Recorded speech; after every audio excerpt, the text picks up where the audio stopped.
So hello students, आज आम selected question discussion करवा साहित्यर पद्य विभागर दीर्घ उत्तरमूलक एवं सरलार्थ। नेक्स्ट वीडियो रे आमर आसीबो दीर्घ उत्तरमूलक आउ सरलार्थ गद्य विभाग पाई। ठीक अच्छे, तो प्रथम क्वेश्चन होची मंगले अइला उषा कवितार कवि प्रकृतिर चित्रतार विशेषत्व दर्शाओ। माटी माँ को सर्वसहा माँ बा माटी कहिबार यथार्थता प्रतिपादन कर। सर्वसहा माटी ए क्वेश्चनटा जहा ए क्वेश्चनटा ताहा।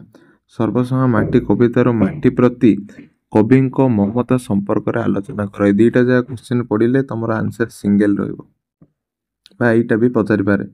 पठित कविता अवलंबन माटी प्रति कवि दृष्टिभंगी परिचय प्रदान कर। तुम गोटे बेस तैयारी कर दियो आंसर पाई। ठीक अच्छे, से आंसर को तुम नहीं ये तीन टा जगह क्वेश्चन रा आंसर दे परियो।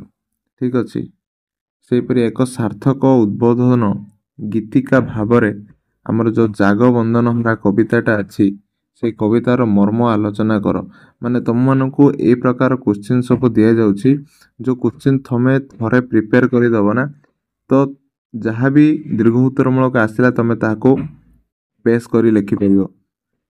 ठीक अच्छे, पठित कवितार नवजुगर तरुण मानकु कवि देइथिबा आह्वान संपर्क आलोचना कर। मंगले अइला उषा कविता अवलंबन रे वाल्मीकि आश्रम रे प्राकृतिक शोभा वर्णना कर। देखो पूरा आरंभ रु शेष गोटे मन रखिला परी गोटे बेस तैयारी कला परी तुमको क्वेश्चन गुड़ाक दिया जाइछि। ठीक अच्छे, ए गुड़ाक प्रिपेयर कर दबो ना, एग्जाम रे अन्य किछि भी आसिले क्वेश्चन तुम ताको लिखि परियो। जागबंधन हरा कविताटीर सारमर्म आलोचना कर। आश्रम रे सती सीता को उषा किपरि स्वागत जणाइछन्ति आलोचना कर। सेटा प्रकृति जो आलोचना सेटा पूरा आरंभ रु शेष जाए प्रकृति विषय देखियो, किंतु एटी केवल उषा किपरि स्वागत जणाइले ताको लिखिबा। से तमसा नदी हरका लिखिया किछि दरकार नै। नेक्स्ट यदि हम सरलार्थ कथा देखिबा,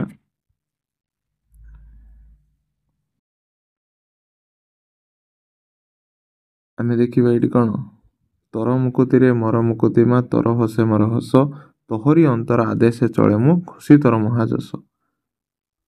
सेपरि शुभ्र सौरभ रसिके शुभ संवादिनी हो रघुवंशिके। पद्मिनी हृद शिशिर बिंदुरे खर रश्मिर प्रतिबिंब परि वीर राम मूर्ति शोक जर्जरित चित फलके करी चित्रित हेले आसनु उत्थित जानकी सती। आउ एटा कोन चिरी अतीतर जीर्ण जीवन जाग आहे भविष्यत। एटा माटीर हैला अमापधरी जो दे टिके मते निदा हो मोर छाती निज दुख सही ए जगत पई लागी पड़े दिन। एतिकी तुमको दिया जाइछि। यदि तुमे एतिकी सह आउ किछि अलगा भी पढ़िया चाहौ प्रथमे एतिकी क्लियर कर, नेक्स्ट अन्य किछि पढ़िया को चेष्टा करी। ठीक अछि।